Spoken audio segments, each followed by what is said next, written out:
کیا یہ صرف معجزانہ طور پر تھا یا لوگوں کے دلوں میں زین العابدین کی عظمت کا احساس اتنا تھا؟ یقیناً تھا، لوگ دیکھتے ہی راستہ دے رہے تھے۔ اس کا مطلب ہے لوگوں کے دلوں پر اہل بیت کی پاکیزگی کی دستک ہر دور میں اس طرح موجود رہی، اور جن لوگوں نے اہل بیت کی پاکیزگی کو دنیا کے سامنے پیش کیا انہوں نے بھی اتنے فخر سے پیش کیا، کوئی سیاہ نقطہ جن کی سیرت میں موجود ہی نہ ہو۔ کیوں انسان ان پہ فخر نہ کرے؟ کیوں انسان ان کو بڑی جرأت کے ساتھ قافلہ انسانی کے سامنے ایسے رہبروں کو پیش نہ کرے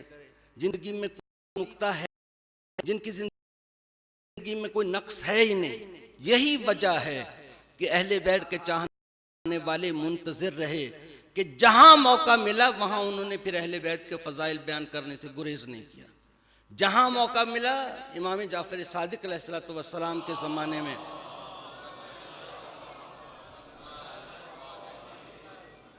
جس زمانے میں آپ کہتے ہیں کہ بنی امیہ اور بنی عباس کی باہمی آویزش اس اوج پر تھی کہ ہمارے پانچویں اور چھٹے امام، امام باقر علیہ السلام اور امام جعفر صادق علیہ السلام، اللہم صلی علی،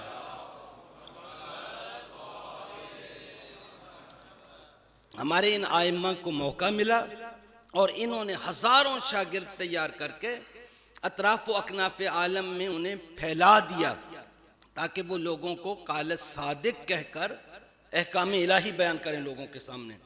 اور اس طریقے سے شریعت کے بیان کو ممکن بنایا۔ تو جب یہ ماحول ملا تو محمد ابن اسماعیل حمیری، جس کو سید حمیری کہتے ہیں، جو سید الشعراء تھے،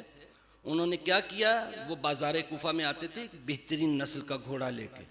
آ کے اعلان کرتے تھے، اے لوگو، تم میں سے کوئی مجھے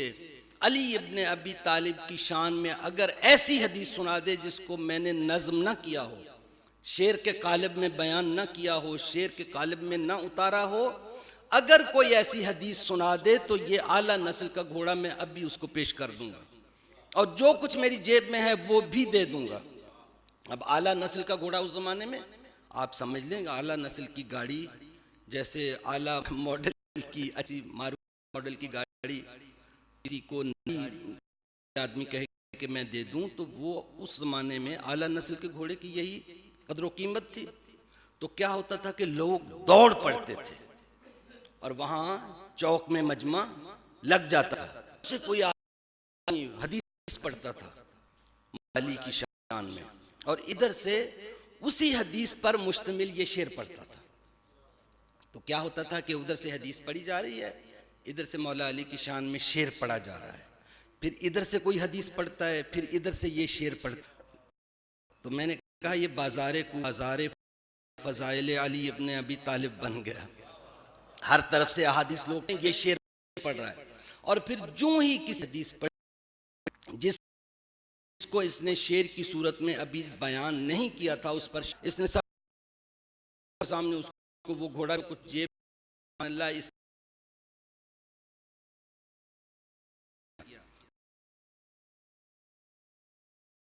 پڑی ہے، اب کر کے وہ گھوڑا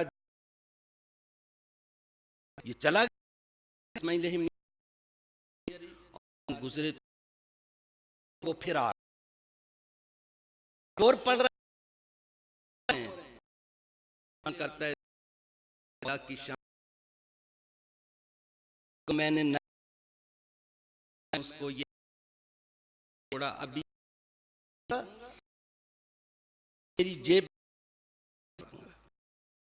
اس طریقے مولا علی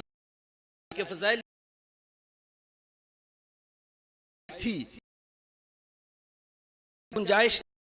اس زمانے پر میں فضائل کا پڑھا، اور جب مشکل جب تک بلند گیا کہ تم مولا علی سے نفرت کا اعلان کرو، تو میثم تمار نے ابن زیاد کو مخاطب ہو کر کہا کہ حضرت زندگی چاہ تو اس بڑے مجمع علی سے نفرت کا اعلان کرو۔ میثم ابھری اسی جگہ پر پورے جلال کے ساتھ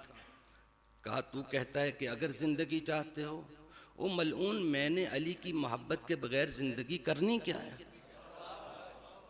اس ملعون کو اس طریقے سے مخاطب کیا، کہا تجھے علی ابن ابی طالب کی محبت نے اتنا جری کر دیا ہے۔ اب وہی لفظ کا تاریخ میں لکھا ہوا ہے، میثم نے کہا اس بات کو جانتا، یہ جو وقت اب آیا ہے میرے مولا نے مجھے پہلے بتا دیا تھا، میں تو اس کا انتظار کر رہا تھا کہ کب وہ وقت جب مجھے عشق علی کی صداقت کا ثبوت مہیا کرنا ہوں گا،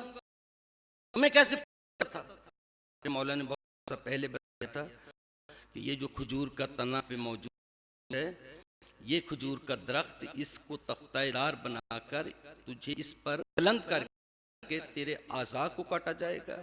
اے میری محبت میں تیری زبان کو کاٹا جائے گا، اور یہاں پر تجھے ملک عدم کو روانہ کیا جائے گا، یہاں پر تمہاری شہادت ہوگی۔ ابن زیاد نے کہا ٹھیک ہے۔ میثم تمار کا ایک ہمسایہ اس نے بعد میں بیان کیا کہ میثم تمار یہ جس کھجور کا انہوں نے ذکر کیا ہے درخت کا، یہ میرے گھر کے قریب تھا درخت، اور میثم تمار آ کے اس کو پانی ڈالا کرتے تھے اور مجھ سے کہتے تھے کہ میں تمہارا ہمسایہ بننے والا ہوں۔ تو میں سمجھ رہا تھا کہ میثم یہاں زمین خرید کر مکان بنانا چاہتے ہیں، لیکن یہ تو مجھے اس دن پتہ چلا کہ میثم کی مراد کیا تھی۔ میں کہتا ہوں دیکھیں محبت علی، کوئی اور شخص ہوتا تو اس کھجور کے درخت کو جلا دینا چاہتا کہ نہ رہے بانس نہ بجے بانسری، نہ یہ ہو اور نہ اس پر بلند کر کے مجھے پھانسی دی جائے، لیکن آپ اس آدمی کی محبت، مولا علی کے اس چاہنے والے کی محبت کا وفور اور اس کی شدت کو دیکھیں کہ وہ اس کھجور کے درخت کو پانی دے رہا ہے۔ یہ کھجور کا درخت کل کو عشق علی میں جو ترانہ کہنا ہے اس کے لیے مسند کا کام دے گا، اور اس کو تختہ دار نہیں سمجھا میثم نے، اس نے سوچا یہ ممبر فضائل علی ابن ابی طالب ہے، آج دنیا کے سامنے مولا علی کے فضائل بیان کر دے اور زندگی کی آخری عبادت کر لے۔ جلاد آگے بڑھا ہے، اس نے وار کرنے شروع کیا اور میثم نے مولا علی کے فضائل میں جو احادیث ہیں وہ بیان کرنا شروع کی۔ من کنت مولا ہو فہذا علی مولا، کسی ایسے ویسے کی محبت میں تھوڑی مارا جا رہا ہوں، اس کی محبت میں مارا جا رہا ہوں جس کے لیے آقا نے فرمایا تھا انا مدینۃ العلم وعلی بابھا، میں اس کی محبت میں مارا جا رہا ہوں جس کے لیے آقا نے کہا تھا یا علی انت منی بمنزلۃ ہارون من موسیٰ الا انہ لا نبی بعدی۔ میثم کی زبان جلدی جلدی سفر کر رہی تھی اور احادیث کو بیان کر رہی تھی۔ ابن زیاد نے کہا جس چیز کو ہم لوگوں کی سماعتوں تک پہنچنے سے روکنا چاہتے تھے، میثم کی زبان ان صداقتوں کو آگے پہنچانے کا ذریعہ بنی۔ جلاد جلدی کر، میثم کی زبان کاٹ دے۔ جلاد آگے بڑھا اور اس کی گردن پہ ہاتھ ڈالا تاکہ اس کی زبان کو کاٹ سکے۔ میثم نے اپنی زندگی کا آخری جملہ کہا کسی ایسے ویسے کی محبت میں نہیں مارا جا رہا، اس کی محبت میں مارا جا رہا ہوں۔ کہا تھا کہ اے میثم میری محبت میں تیری زبان کاٹ دی جائے گی، میں قربان جاؤں اس زبان پر کہ جب تک وہ چل رہی تھی، حرکت کر رہی تھی، چشمہ فضائل علی ابن ابی طالب رواں تھا، اور جب کاٹ دی گئی تو اس نے کٹ کر اپنے آقا کی صداقت کا ثبوت مہیا کر دیا۔ ایسی زبانوں سے یہ فقہ ہم تک پہنچی، ایسی زبانوں سے ذکر علی ہم تک پہنچا، ایسی زبانوں سے فضائل علی ابن ابی طالب ہم تک پہنچے، اور وہ شاعر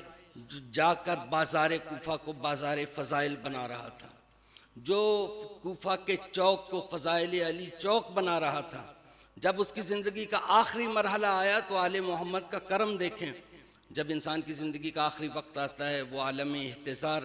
جیسا بھی انسان ہو، بڑا سخت وقت ہے، اس کے بارے میں بڑی تاکید ہے، کیا کرو کیا نہ کرو۔